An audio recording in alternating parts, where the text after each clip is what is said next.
Now, this video is going to be in 3 sessions. The first session talks about what you have to do before you get to the mixing console.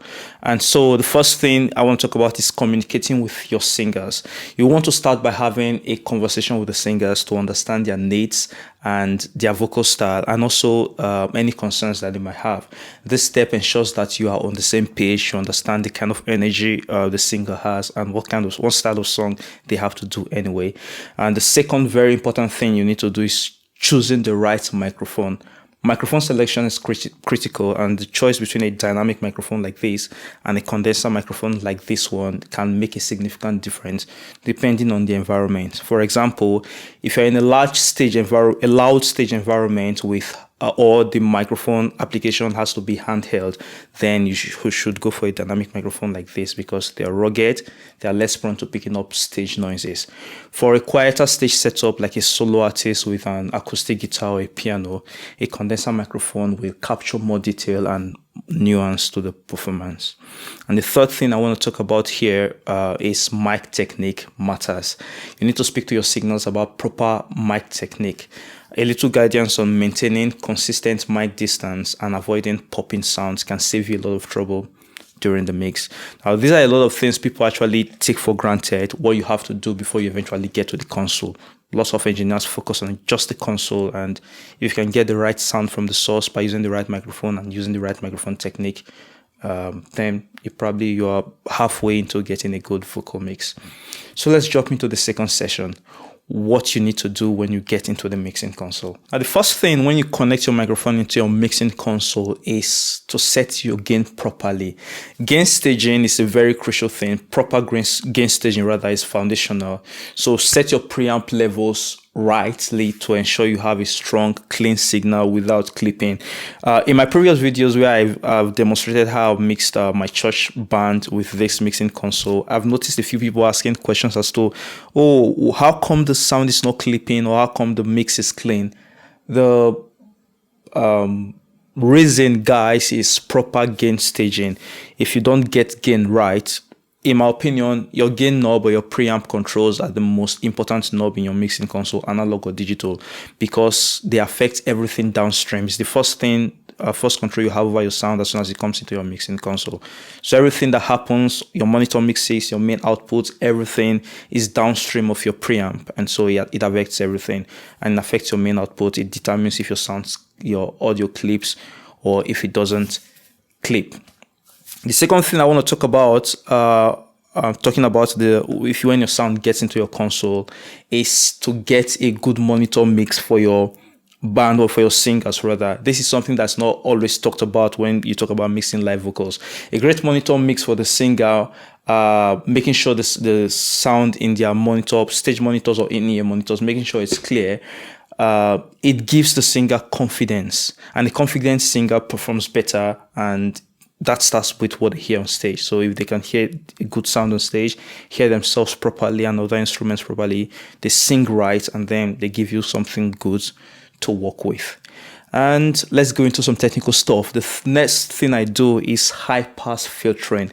Use the high pass filter to cut out any unnecessary low frequencies. I usually start around 100 hertz and between 100 and 150 hertz, depending on the singer's voice and the microphone that is being used.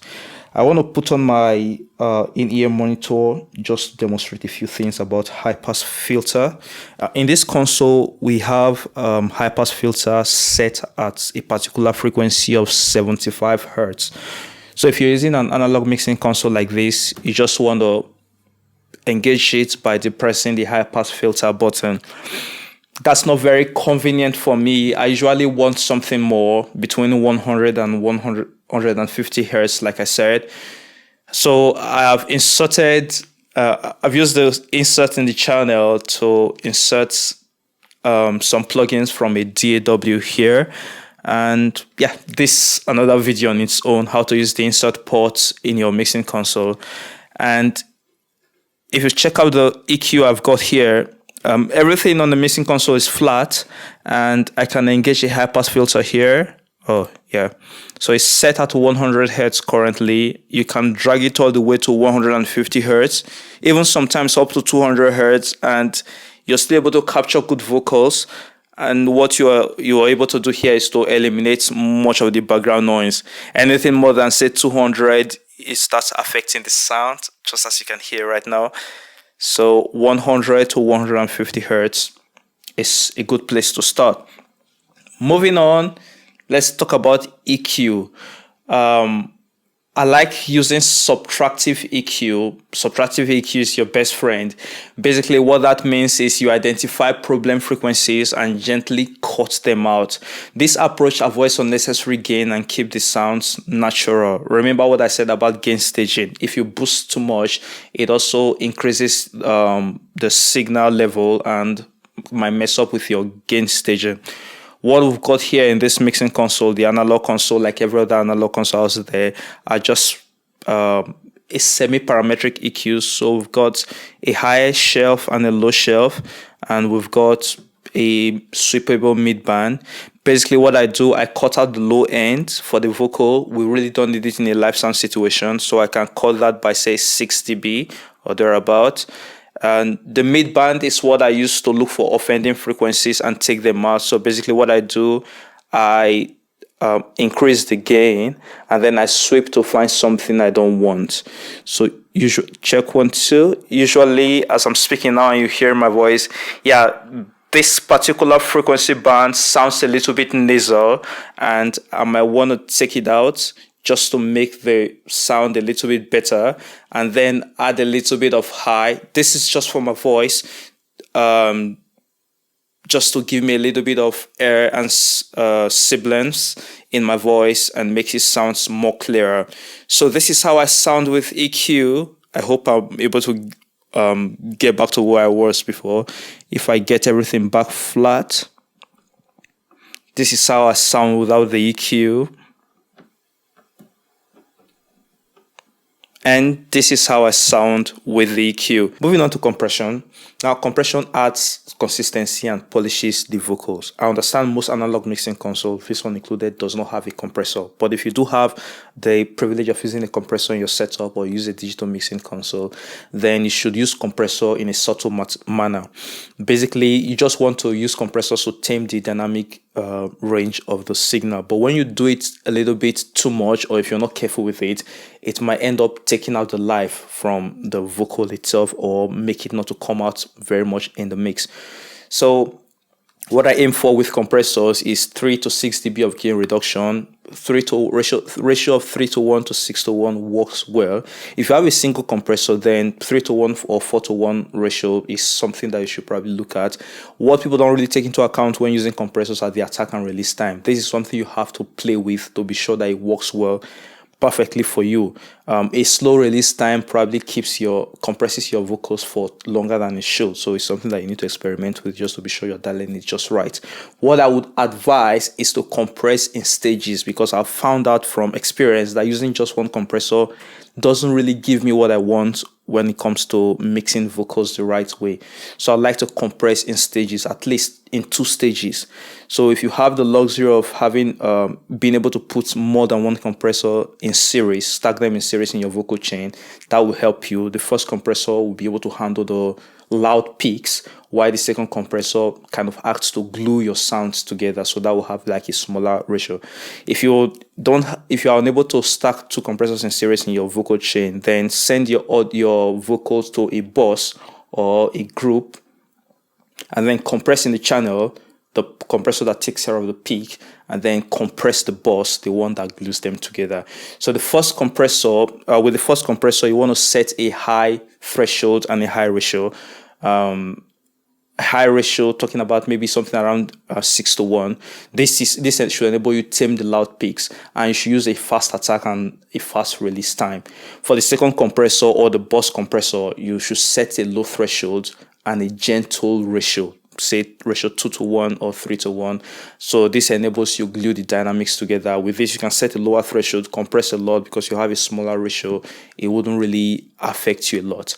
If you're into gear emulation, an 1176 style compressor into an LA2A is a classic chain that works wonders on vocals. Now let's move to the third session, which has to do with mixing and adding effects. We've talked about what you have to do before you get your vocal into your mixing console, and then we've talked about what you have to do when the vocal gets into your mixing console in the channel. Now the next thing is adding the vocals and blending it with other instruments by mixing it and adding effects. Now adding subtle effects like reverb or delay, or both of them anyway, creates a sense of space and depth without overwhelming the vocal. This kind of makes the vocals to stand out in your mix. With reverb, you want to start with a plate or a hall reverb. These are available almost in every mixing console. I've got plates and hall reverbs in this mixing console as well. You need to use the pre-delay to control the reverb timing. So a good rule of thumb is for slow songs, longer reverb tails enhance the atmosphere, while for faster song, a shorter reverb keeps the sound tight and clean.